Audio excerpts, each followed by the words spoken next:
iti ukto dharma rajena sarvam tat samavarnayat yata anubhutam kramasho vina yadu kulakshayam ityukto dharma rajena sarvam tat samavarnayat yathanubhutam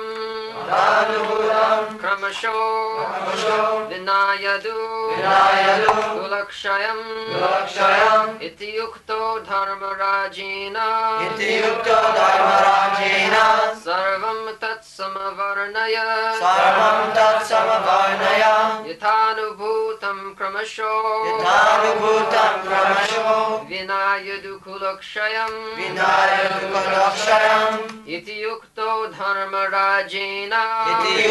dharma rajena sarvam tat samavarnayat yathanubhutam kramasho vinayadu kulakshayam.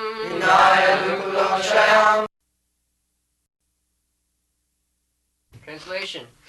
Thus being questioned by Maharaj Yudhishthira, Mahatma Vidura gradually described everything that he personally experienced except the news of the annihilation of the Yadu dynasty.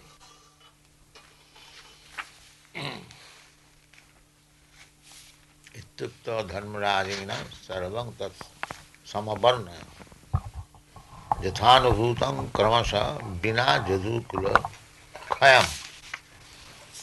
Jadukula khayam. The Yadu dynasty, when Krishna was present, the family members were about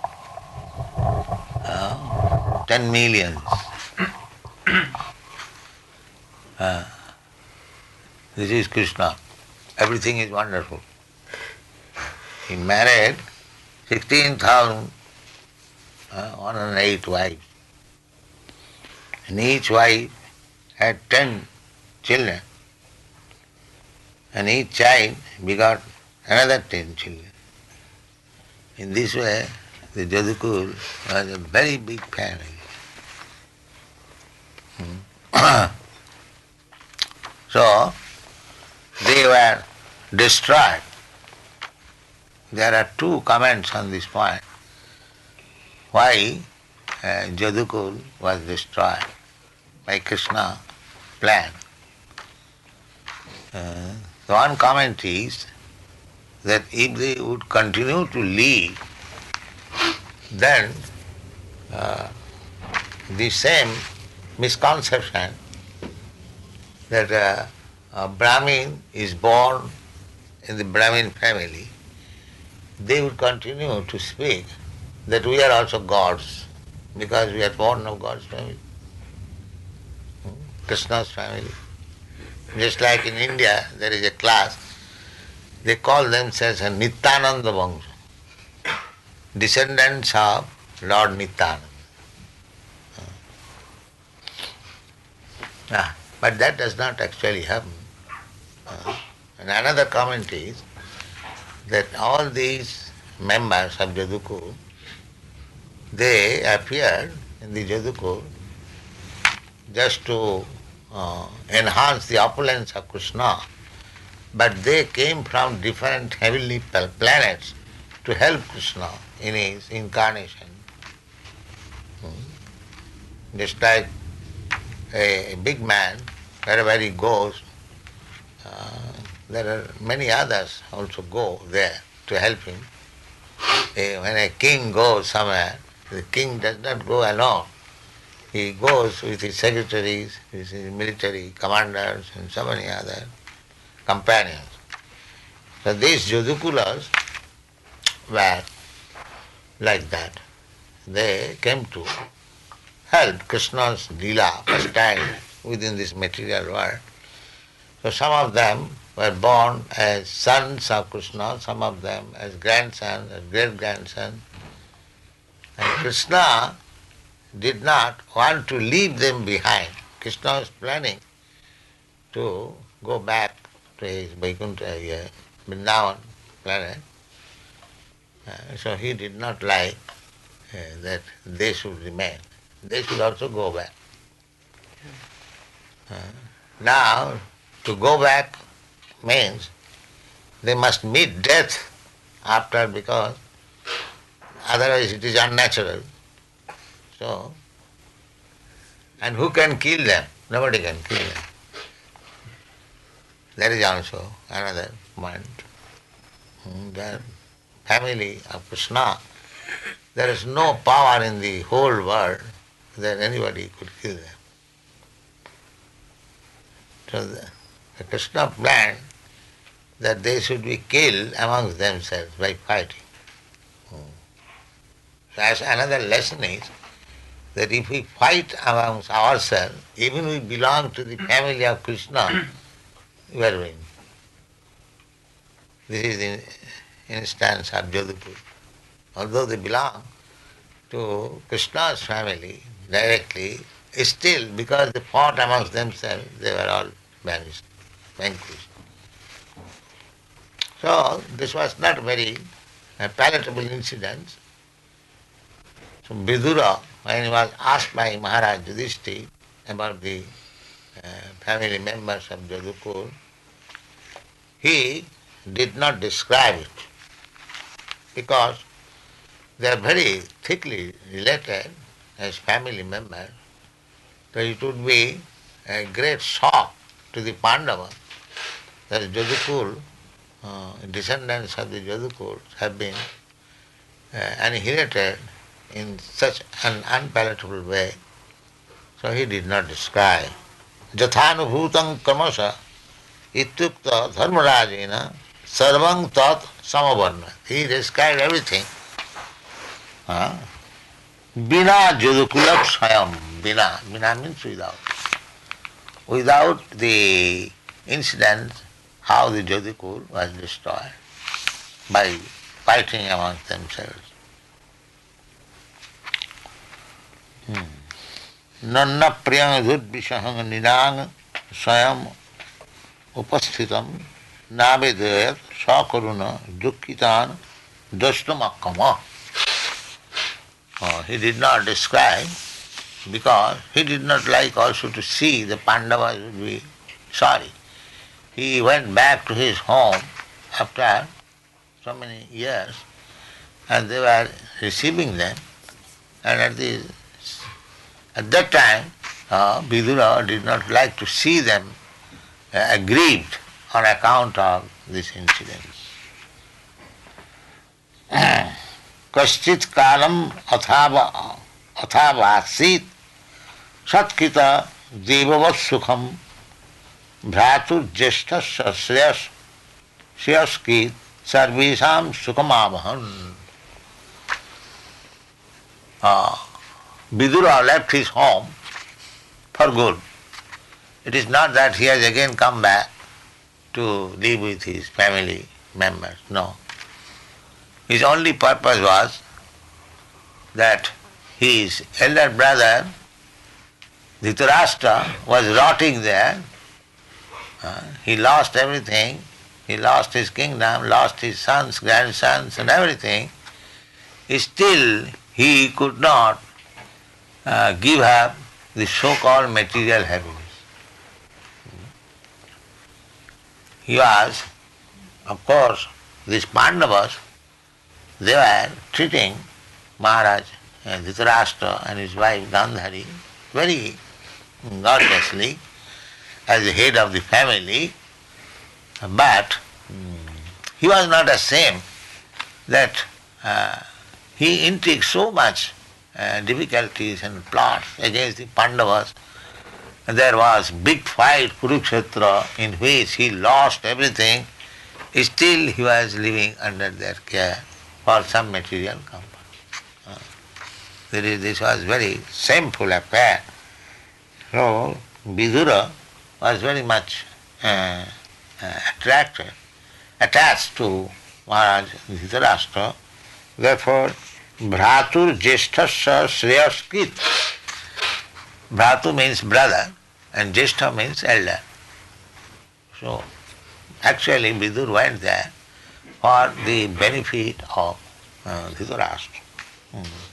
Therefore, Kaschit Kalam Atha Avasit, he decided to live at home along with the family member for some time. Avasit, Krita, Satkrita Devavat Sukham. He was living just like in the opulence of demigods, because they are all nephews. Pandavas were so well behaved, cultured, devotees, and Vidur was devotee, so he was treated just like Devavat, godly. That is required. Just like whenever I go anywhere, they treat me very nicely. I live very comfortably. Similarly, Vidura was treated by the Pandavas to live very comfortably. Devavat, just like godly standard.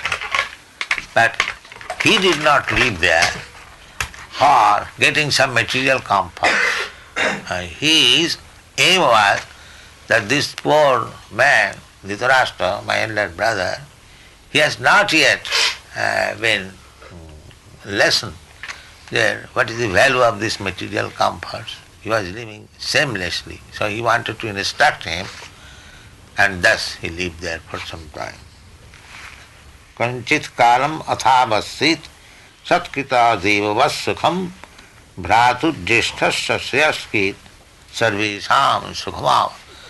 So although he specially lived in the palace for the benefit of his elder brother, still, so long he lived, it was a very pleasing time for all of them, because he was living not as a dull or dumb man.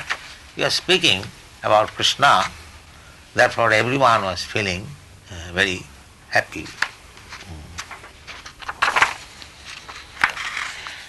Saintly person like Vidura must be treated as well as a denizen from heaven, as well as a denizen from heaven. Yes. If any saintly person comes at home, formerly this was the system. In our childhood we have seen many saintly persons used to come, and my father used to receive them very nicely. Some of them, still the system is, if you go to an Indian village and I mean to say those are sannyasis, saintly persons, they are received very well.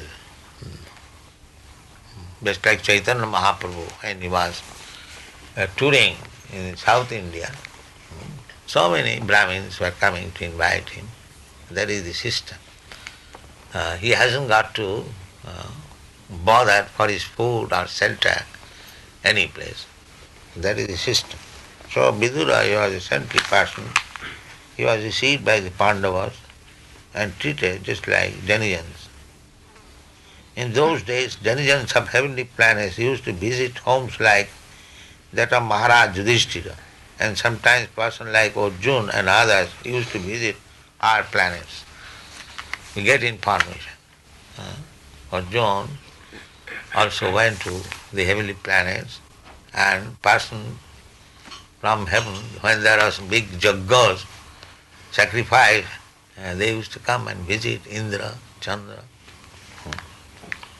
And sometimes person like Narada is a spaceman who can travel unrestrictedly, not only within the material universes, but also in the spiritual universes. Whenever he wanted, he could go. He can go, he is still living, not that. Even Narada used to visit the palace of Maharaj Yudhishthira, and what to speak of other celestial demigods.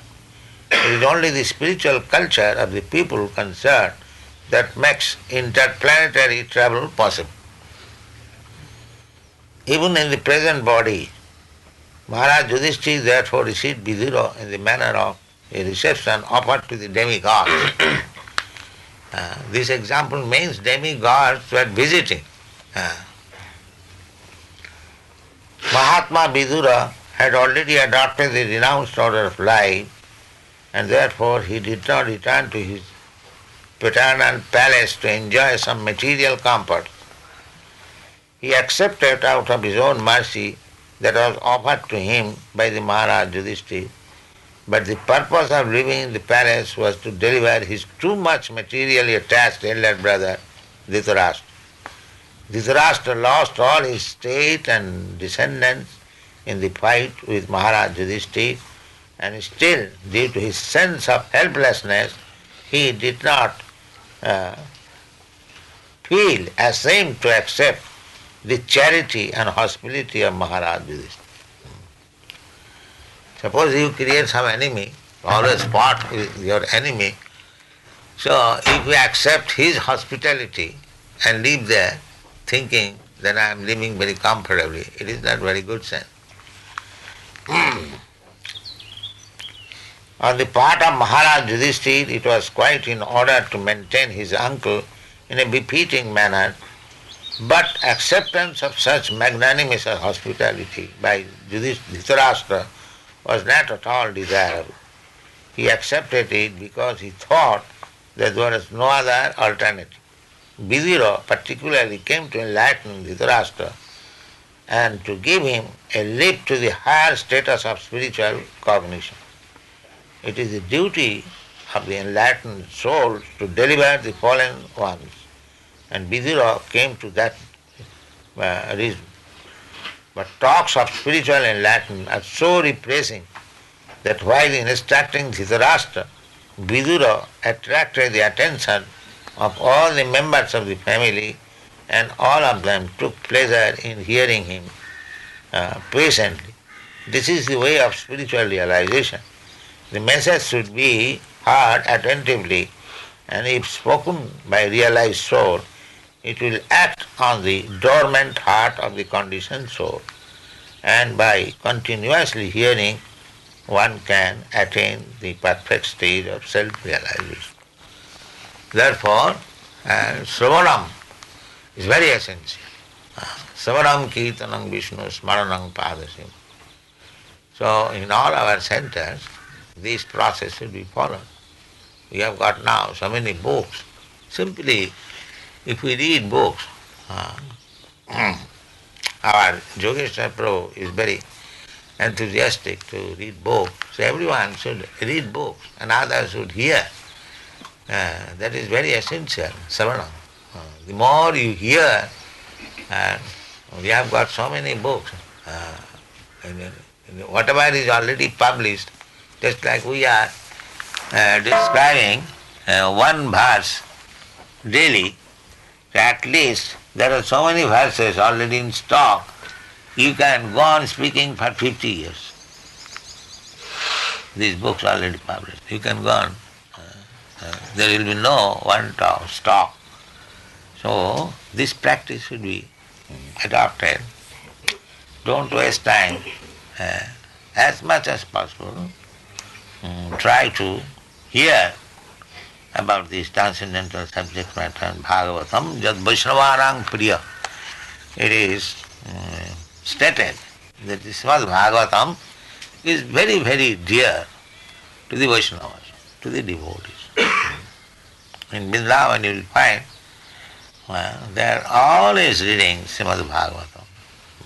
That is their life and soul. So now we have got already 6 volumes and further, how many 8 volumes are coming? So you'll have enough stock. So you should read. Savanam Kirtanam Vishnu. That is the main business. That is pure devotional service. Because we cannot devote 24 hours in hearing and chanting, therefore we have extended our activities, program activities in so many ways. Otherwise, Srimad Bhagavatam is so nice. If you practice anywhere, any condition, simply by reading Srimad Bhagavatam, he'll be happy. So adopt this practice and make your spiritual life perfect more and more. Thank you very much.